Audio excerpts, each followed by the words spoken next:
இடம் குரு கோவிந்த சிம்மனின் இல்லம். பங்கு பெறுவோர் ஜோராவர் சிங், பதேவ் சிங் வீரர்கள்.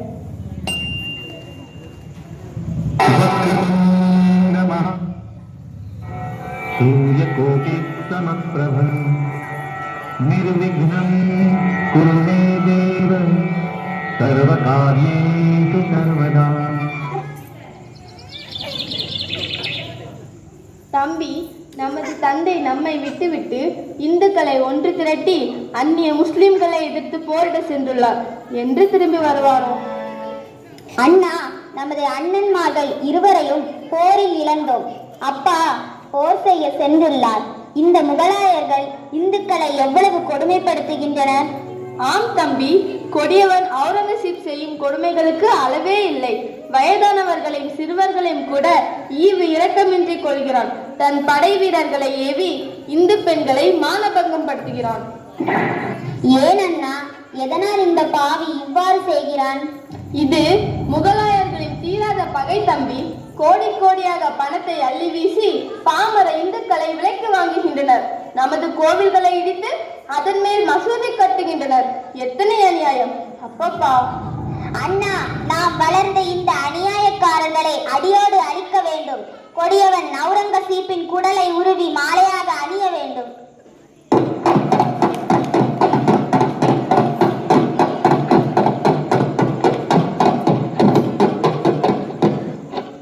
அண்ணா, அதோ முகலாய வீரர்கள் நம்மை நோக்கி வருகின்றனர். உங்கள் தந்தை எங்கே? எங்கள் தந்தையை கேட்க நீங்கள் யார்? நாங்கள் மாமன்னர் சக்கரவர்த்தி அவுரங்கசீப்பின் அரண்மனை சார்ந்த வீரர்கள். இப்பொழுது சொல்லுங்கள், உங்கள் தந்தை எங்கே? நீங்கள் சொல்லாவிட்டால் உங்களை கொன்று விடுவோம். யாரை பயமுறுத்துகிறீர்கள்? சாவை கண்டு எங்களுக்கு பயம் இல்லை. என்றாவது ஒரு நாள் அனைவரும் இறப்பது உறுதி. அந்த மரணத்தையே நாங்கள் எதிர்கொள்ளவும் தயார். குரு கோவிந்தனின் பிள்ளைகள் யமனுக்கும் அஞ்ச மாட்டோம். எங்கள் பரம்பரைக்கு மரணம் புதிதல்ல. முதலில் இங்கிருந்து சென்று விடுங்கள். அன்பை காட்டியும் பயனில்லை, மிரட்டியும் பயனில்லை. உங்கள் பதிலை எங்கள் மன்னரிடம் கூறுங்கள். டேய், வாருங்கள் எங்கள் அரண்மனைக்கு.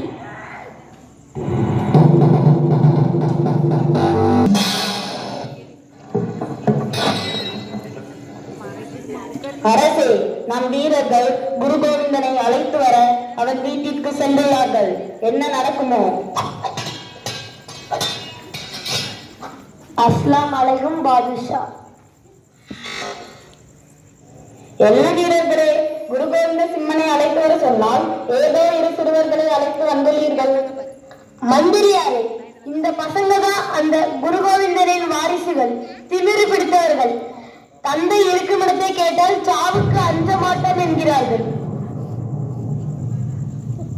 என்ன, சாவுக்கு அஞ்ச மாட்டார்களா?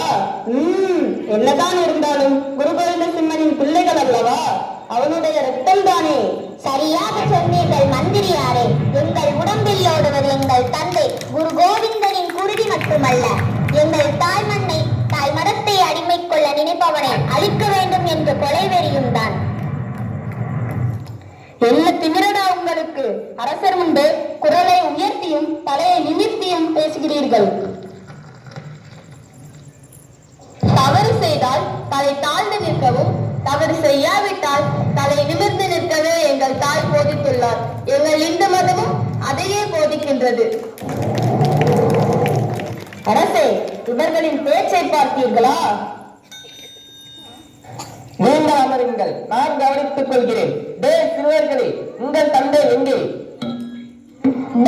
சொல்ல முடியாதுடா. நான் யார் தெரியுமா? நீ யார் என்பது தெரியும். மதவெறியன் அவுரங்கசீப். நாங்கள் யார் தெரியுமா? மாவீரன் குரு கோவிந்தனின் புதல்வர்கள். சொல்ல முடியாதுடா, போ.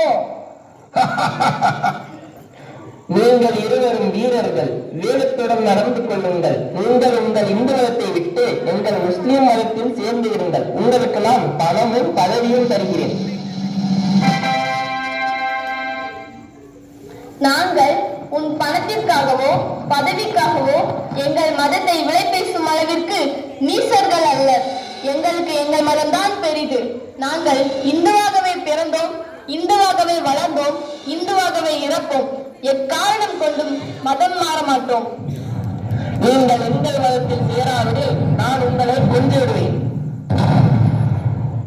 நாங்கள் எங்கள் இந்து மதத்திற்காக பாரத நாட்டிற்காக உயிரை விட தயார். நீ என்ன வேண்டுமானாலும் செய், நாங்கள் மதம் மாற மாட்டோம். இந்த சிறுவர்களை நிறுத்தி வைத்து உயிரோடு சமாதி கட்டுங்கள்.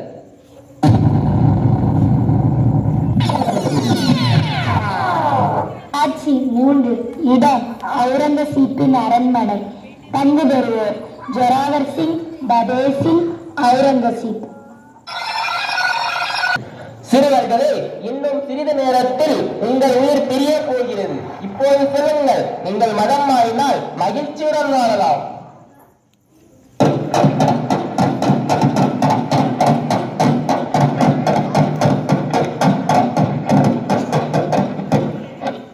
எங்களுக்கு தன் மானம்தான் முக்கியம். எக்காரணம் கொண்டும் மதம் மாற மாட்டோம். எங்கள் தாய் மதத்திற்காக உயிரை விடுவதில் பெருமை கொள்கிறோம். வீரர்களே, சொல்லி பயனில்லை, கட்டுங்கள் சமாதியை. சீக்கிரம்.